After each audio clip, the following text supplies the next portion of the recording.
Yeah, and what a difference a day makes. Now, Caltrans and the CHP were out here for hours today clearing away this large encampment that spanned across the freeway. If you take a look behind me, you can see the shopping carts are still out here right now, but crews hauled away all kinds of things, bags of trash and debris. The neighbor who contacted CBS 8 was amazed. Finally, some action.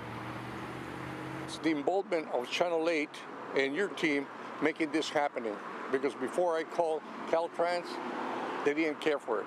But all of a sudden, they got involved, and I appreciate you guys getting involved in our community, making a better place for everybody to live on.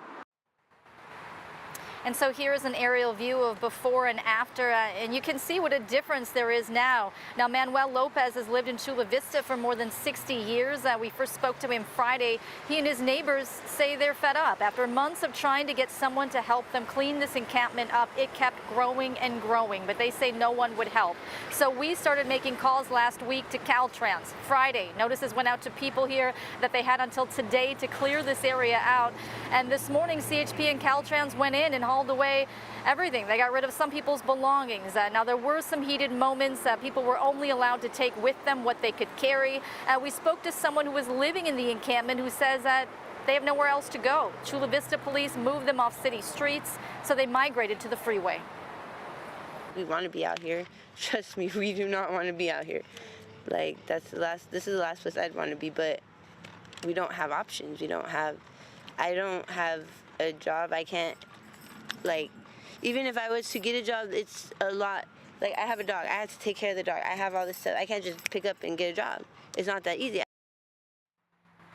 And my colleague Shannon Handy will have more from that woman coming up tonight at 6 o'clock. Now, Alpha Project was out here talking to people today. According to the city, no one accepted services. Heather and Carlo. Yeah, that's interesting, Kelly. We do see a lot of these encampments around the county, but do we know if there are more of them now compared to just a couple of years ago?